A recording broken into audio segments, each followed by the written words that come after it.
जीव विज्ञान the first chapter. जीव विज्ञान विज्ञान की वह शाखा है जिसके अंतर्गत जीवधारियों का अध्ययन किया जाता है। बायोलॉजी, बायो का अर्थ बताइए था। बायोलॉजी, बायो का जीव, जीव, जीव, जीवन। लोगोस का अर्थ है अध्ययन। जीवन का अध्ययन को बायोलॉजी कहलाता है। जीव विज्ञान शब्द का प्रयोग सर्वप्रथम लेमार्क ने किया। 1600 फ्रांस का था। फ्रांस के लेमार्क ने 1600 कितना में? नहीं, 1801 में है। ईस्वी में किया। और ट्रेवेरी बात तो अभी हम लोग पूरा दबा के पढ़े थे। 1818 में क्या हुआ? 1818 में नहीं यार, अभी पढ़े थे वाला। अरे सूती वस्त्र बता तो जैसे हम याद न किए थे तो सुन तो वीडियो जैसे जाएगा देख लीजिएगा। देखिए बताइए। और ट्रेविनेरस ने जर्मनी नामक वैज्ञानिकों ने 1801 में इसका याद है। हाँ। बताइएगा जीव विज्ञान की कुछ शाखाएं। हाँ। अब बताइए कि मतलब अध्ययन को क्या कहना चाहिए? बताइए था। मधुमक्खी पालन, एपीकल्चर, एपीकल्चर। रेशम कीट पालन,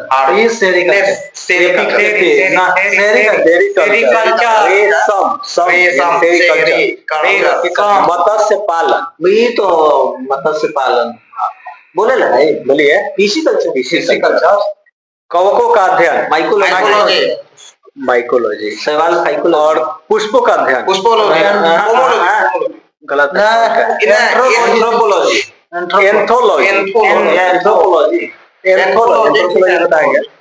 और बताइए सवालों का अध्ययन, हाइकोलॉजी, हाइकोलॉजी, हाइकोलॉजी। फलों का अध्ययन बताइए, होमोलॉजी। पक्षियों का अध्ययन, बोलिए फिर से। और मछलियों का अध्ययन, ये तो हो गया लेकिन फिर बोले गलत है। पालन, अच्छा ये है अध्ययन। कीटों का अध्ययन, कीटों का अध्ययन, एंटोमोलॉजी, एंटोमोलॉजी। झाड़ियों का अध्ययन, डेंड्रोलॉजी, झाड़ में डंडा रहता है। वृक्षों का अध्ययन, वृक्षों का ऑर्गेनोलॉजी का, ऑर्गेनोलॉजी नहीं है। देखिए वृक्ष में रहता है डाल, डेंड्रोलॉजी, दोनों ही है। झाड़ी और वृक्षों का अध्ययन, डेंड्रोलॉजी। सर्पों का अध्ययन, ये तो साइकोलॉजी है। ओफियोलॉजी, ओफियोलॉजी, ओफियोलॉजी, ओफियोलॉजी। सांप नहीं देखने को पियाता है। छिपकलियों का अध्ययन, हाँ, सर्पोलॉजी, सर्पोलॉजी। काष्ठी पेड़ों का संवर्धन, ये है सिल्वीकल्चर, सिल्वीकल्चर। उद्यान विज्ञान, हॉर्टिकल्चर, मसूदन से बड़ी है। देखिए कहीं तो कोनो लाभ है, कोनो का कह दिया अपना स्टार लेके मंच लगी सब नहीं इधर मंच ला पटिया लीजिए। सिक्कों का अध्ययन बताइए, बाहर बताइए। लोग नहीं बताइएगा, हम बताएंगे। फूलों की खेती, फूलों का फ्लोरिकल्चर, फ्लोरिकल्चर। चलिए बताइएगा। जीव विज्ञान के एक क्रमबद्ध ज्ञान के हो गया, हम कुछ बोलते हैं। अस्थियों का अध्ययन, ओस्टियोलॉजी। कैंसर का अध्ययन, कैंसर याद क्या? कैंसर के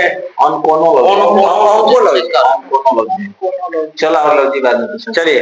जीव विज्ञान एक क्रमबद्ध ज्ञान के रूप में विकास प्रसिद्ध ग्रीक दार्शनिक अरस्तु के काल में किया था। कब हुआ था अरस्तु?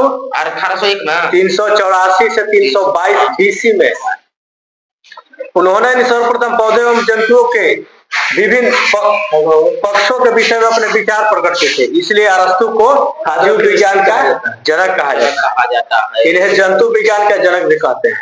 जीव विज्ञान, जंतु विज्ञान। तो बताइएगा जीव विज्ञान के प्रमुख नियम और सिद्धांतों के प्रवर्तक बताइएगा। बताइए। अनुवांशिकता के सिद्धांत, जनक मेंडल ना। जीव सिद्धांत, जीव सिद्धांत, हाँ यही डीएच मार्गन ना। हम बोले चलिए मार्गन अरस्तु ना, मेंडल आप पढ़े थे नहीं, ये अरस्तु बोले डीएच मार्गन। उत्परिवर्तन परिवर्तन सिद्धांत, ये तो कोशिका सिद्धांत, स्लाइडन ऑफ स्वान। जीव द्रव्य सिद्धांत, हर्टबीन। उपार्जित क्या? उपार्जित लक्षणों का, तो 3 वो अभी उपार्जित लक्षणों के आनुवंशिक का नियम, लेमार्क। प्राकृतिक वर्ण सिद्धांत, हाँ ये पर ये नेचुरल सिलेक्शन,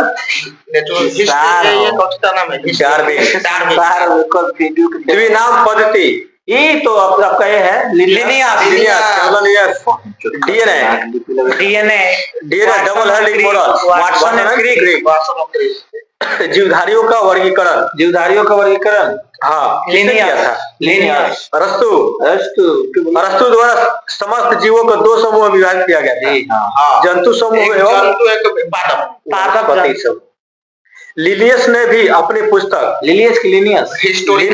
हिस्टोरिया नहीं यार सिस्टेमा नेचुरल में संपूर्ण जीवधारियों को दो जगतों पादप जगत एवं जंतु जगत में विभाजिट किया। लिनियस ने वर्गीकरण की दो प्रणाली शुरू की थी, उसी से आधुनिक वर्गीकरण प्रणाली की नींव पड़ी, इसलिए इन्हें फादर ऑफ टैक्सोनॉमी कहा जाता है। आधुनिक वर्गीकरण का पिता का। अर्जुन पुरस्कार कितना लोगों को मिला था? 16 अर्जुन पुरस्कार 26 तो 10 बढ़ा दे 24 में 24 में देखिए जीवधारियों का 5 जगत है वर्गीकरण में। जी एवं मोनेरा, प्रोटिस्टा, पादप, कवक और जंतु। तो बताइएगा हम एग्जाम्पल पूछते हैं। जी हाँ मोनेरा के अंतर्गत बताइए था। ये कोशिकीय जीव आते हैं, यूकेरियोटिक होता है। एग्जांपल बताना है, ये सब ना है। बैक्टीरिया, बैक्टीरिया, आर्कियाटिक। अच्छा ये बताइए तो मस से कैसा बीमारी है? मस्सा होना शरीर। मस्से तो जानते हैं कि वायरस जनित है, लेकिन ये कैसे होता है? हमारा टेक्नीशियन में गलती हो गया है। काज नहीं हम जैसे वो ऑप्शन दे दिया था, एगो एड्स यौन संबंधित दिया था, तो एड्स कहाँ? एड्स से मस्सा थोड़ी होता है। सही था जैसे कि एड्स ऑप्शन में था ए, अभी में मत से, सी में कुछ और था, डी में कुछ और था, नीचे ऑप्शन था ए सही होगा कि ए भी सही होगा कि बी या ए होगा या तीनों होगा। तो एड्स तो कंफर्म मार दिया, कंफर्म नहीं था, दोनों दे दिया आंसर वही वाला। मैथ प्रैक्टिस कर लेना। चलिए बताइए टारगेट है, बताइए था किसी के टारगेट प्रोटिस्टा जगत में, इस जगत में विभिन्न प्रकार के एक कोशिकीय बहुकोशिकीय यानी कि जलीय यूकेरियोटिक जीव पर सम्मिलित किए गए हैं। पादप एवं जंतु के बीच स्थित यूग्लिना इसी जगत में है। यह 2 प्रकार की जीवन पद्धति प्रदर्शित करती है। सूर्य के प्रकाश में स्वपोषित एवं प्रकाश के अभाव में इतर पोषित, इसके अंतर्गत साधारणतः प्रोटोजोआ आते हैं।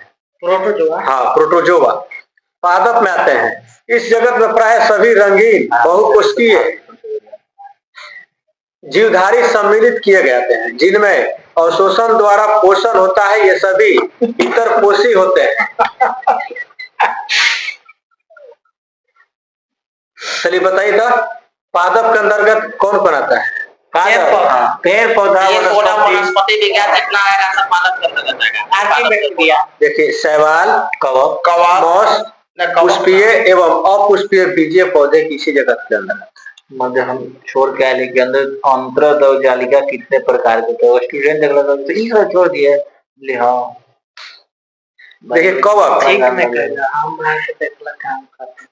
कवक माते हैं 40 इस जगत में यूकेरियोटिक तथा परपोषित जीवधारी सम्मिलित किए जाते हैं, जिनमें अवशोषण द्वारा पोषण होता है। ये सभी इतर पोषी होते हैं, परजीवी अथवा मृत जीवी होते हैं। इसकी कोशिका भित्ति काइटिन नामक जटिल शर्करा से बनी होती है। ये वो हमारा आंटी दे दिया था, अब रोक दिए हो गया था। नहीं अभी ना पूछिए, बाद में दे दिया, बाद में दीजिएगा। जंतु इस जगत में सभी बहुकोशिकीय जंतु समभोजी यूकेरियोटिक उपभोक्ता जीव सम्मिलित किए जाते हैं।